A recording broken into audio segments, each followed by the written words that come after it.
And for me, here in this place, mental hospital, they call it. That's a fancy name, that is, but I know a better. It's about Fred Clanton. Is that really my name? Everything's so mixed up. These grounds, these buildings, they're so dark. Dark, even the sky. I'll never get out. That George, he's turned them all against me. Even Betty. They keep talking about me. Why won't they let me alone?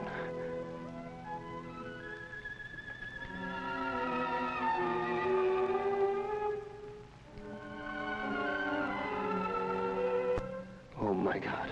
Oh, no, don't let them take me in there. I'll never get out. Oh, God, what will happen to me now?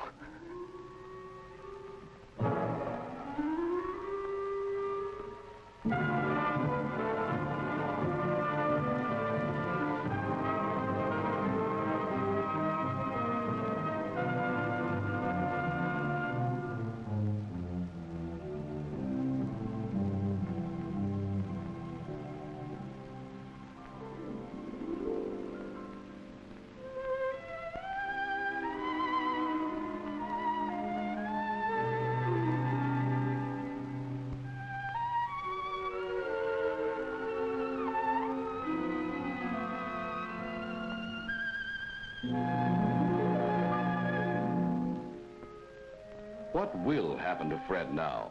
What happens to all of them? The men and women from every walk of life who each year pass through doors like this, into the mental hospitals of our land. Here, in the story of Fred Clanton and the typical Oklahoma State Hospital to which he came, the spotlight focuses on these people.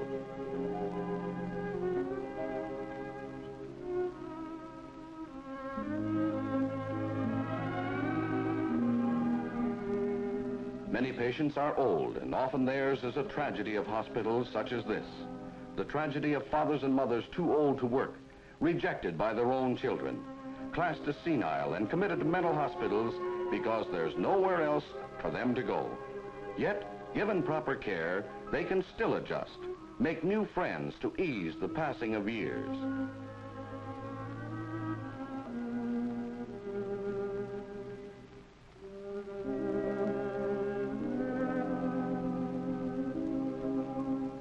Some patients are disturbed, unable to care for themselves in normal life situations.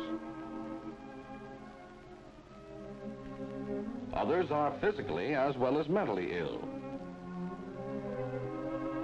Many are capable of limited adjustment, able to work at varied tasks within the hospital.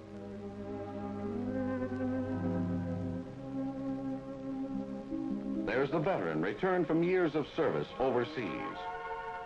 The farmer who had never set foot outside his home county till he came here.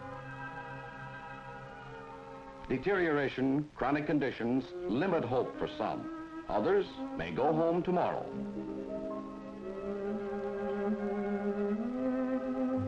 Meanwhile, they're living here. 3,200 men and women all gathered together in a modern mental institution, a city in itself, complete with every facility for effective treatment.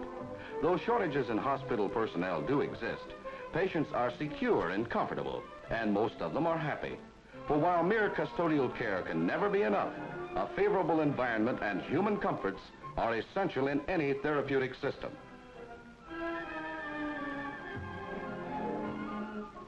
For most, meals are served cafeteria style.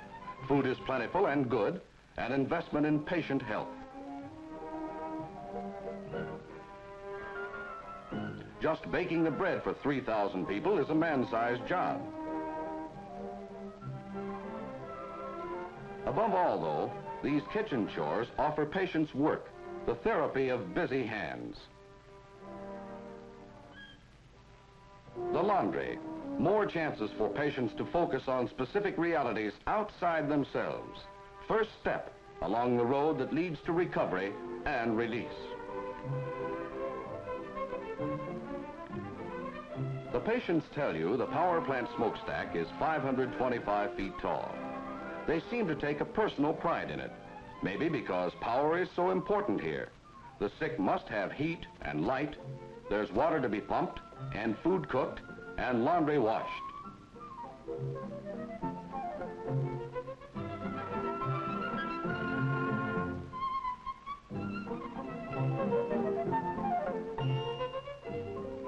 Patients must be housed, and today's new hospital buildings center on human needs and comfort.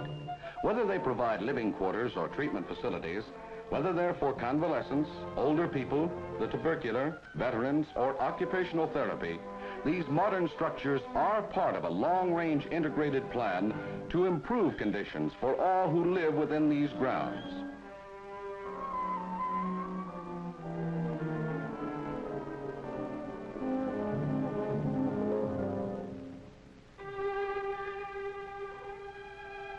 Special units provide homes for nurses and attendants, for they too play a vital role in helping patients to regain health.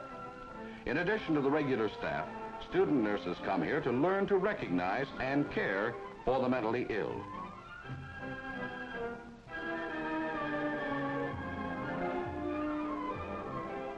There are lakes for fishing. The hospital farm cuts operating costs, provides fresh truck and dairy products, and the familiar scenes, the work, help make patients from rural areas feel at home.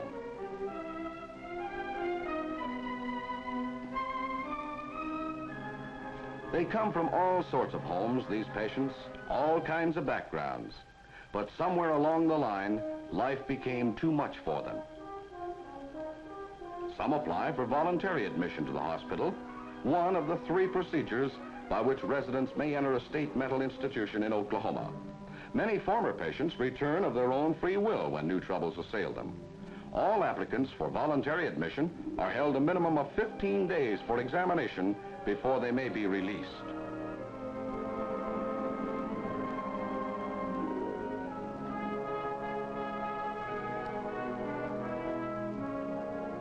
Other patients are certified for admission by 2 competent medical examiners.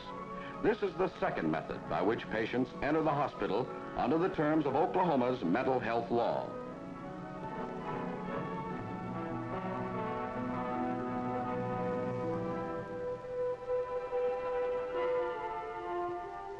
The majority, however, come by court order, committed either by a judge or a 6-man jury.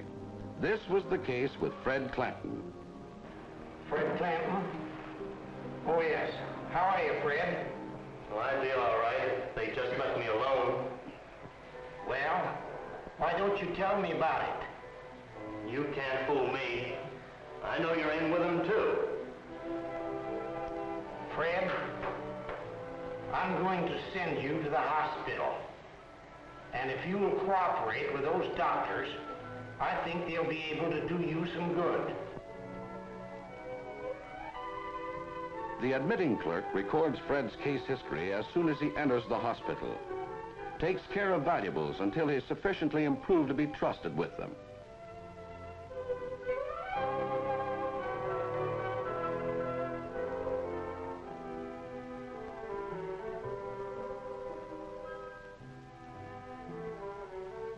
Escorted to the receiving ward by an attendant, he's bathed and outfitted.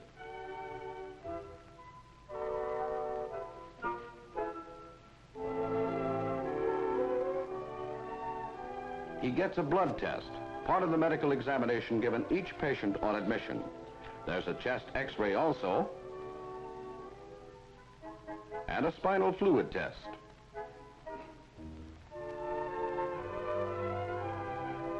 Finally comes a neuropsychiatric check, designed to bring out data related to the patient's mental disorder. They're turning my wife, you know, Betty, against me. They're taking up all her time. Why do you think they're doing you this way? Well, I've been working on this for years. They don't know it, but I'm on to them. You see, if they can just get Betty to team up with them, then they'll all try to get together.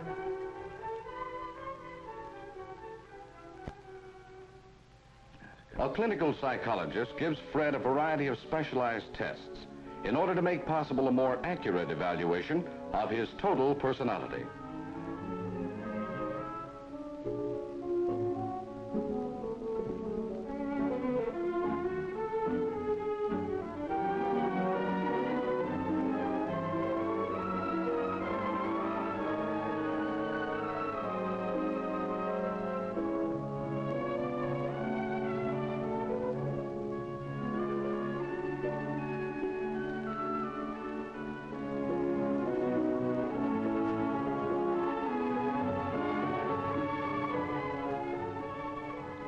Following the examination and testing, an informal meeting of the hospital staff arrives at a tentative diagnosis of schizophrenia, paranoid type. Fred benefits from the skill and experience of all members of the staff, as well as the psychiatrist to whose care he is assigned.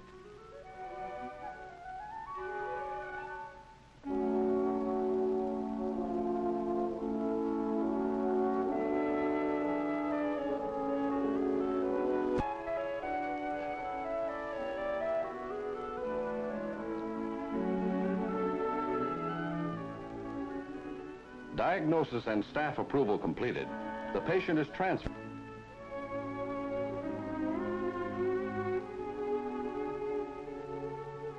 In Fred's case, insulin shock is prescribed, a common treatment for schizophrenia.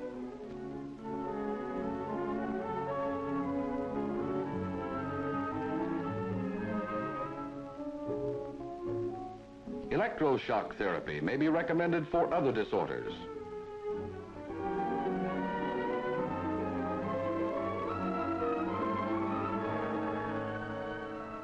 Hydrotherapy is useful in calming disturbed patients.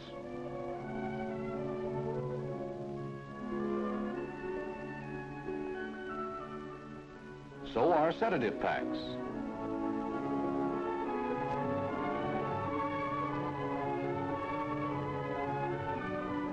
But whatever the treatment, it's essential that it be supplemented by an atmosphere of security and calm. The effective hospital must always serve as a refuge for its patients, a place where they can live quietly during that period of reorientation in which they learn how to achieve a better adjustment to the world outside.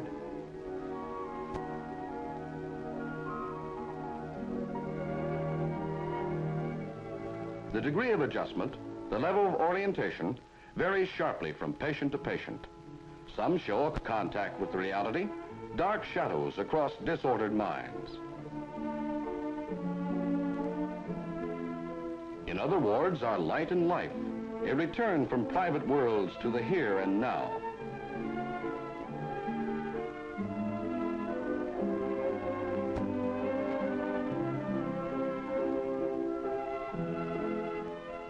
As patients improve, they are moved to wards in keeping with their condition. They're given the opportunity for contact with others who are also getting better, shown that their status as individuals is recognized, that no matter what their problem, there still is hope.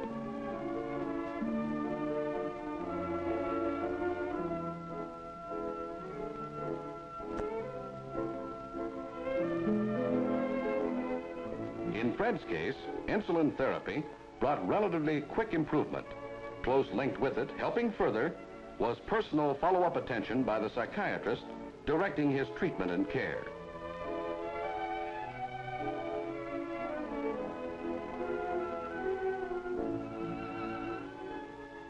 Occupational therapy reinforced shock treatment, helped Fred to draw away from his feelings of antagonism and suspicion, move closer to reality.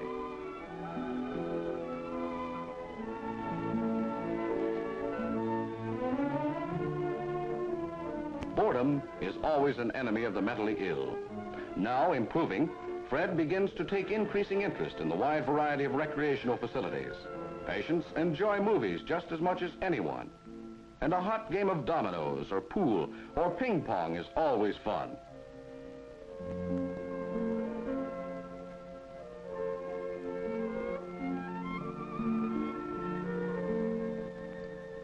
The sewing room's popular, and a permanent wave may serve as a milestone of self-respect for many women, in spite of the bubble gum.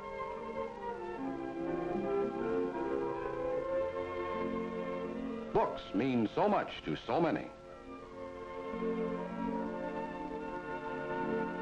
Improvement brings added privileges, a more normal life. What could be better than an afternoon softball game?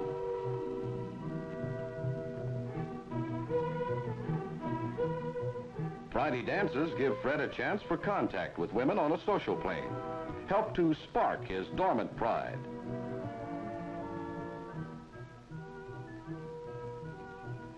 Religious services in the chapel offer inspiration. Then there's the happy day when Fred is granted grounds privileges. Fine, Doctor. As a matter of fact, I feel like going back to work. Well, you'll have to stay around the hospital for a few days. Maybe we can find you something to do here. Oh. How would you like to help us out around the hospital here? I don't know whether there's much I can do or not. We have quite a few jobs that you might do. Mm-hmm. For example, you might work up at the dairy, you might help out in the garden, or you might work over in the cafeteria, or we might even be able to get you on the ground crew. Ground crew? Yes, sir. I'd like that a lot, I really would. Oh, that's swell. You just report out there in the morning and everything will be all right. In the morning? Yes, sir. What a difference it makes. At last, Fred can be outside once more, working, enjoying the sun and the seasons. There are the days when visitors come, the chance to talk again with Betty. And George comes too. And now, somehow, he doesn't seem quite as bad as he did before.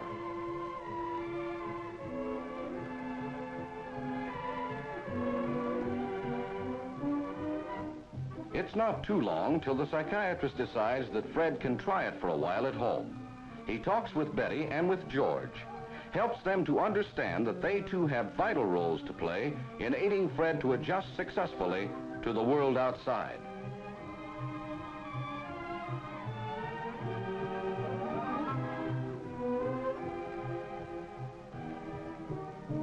Then the word's passed to the switchboard to call Fred in.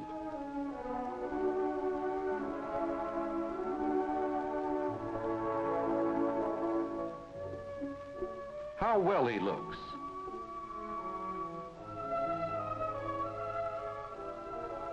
A cigarette from the doctor. And Fred's hand is steady. Packing at last. A man can be proud of the things he's created with his own two hands, and a hospital can be proud too. Proud to see a patient face the world as a man again.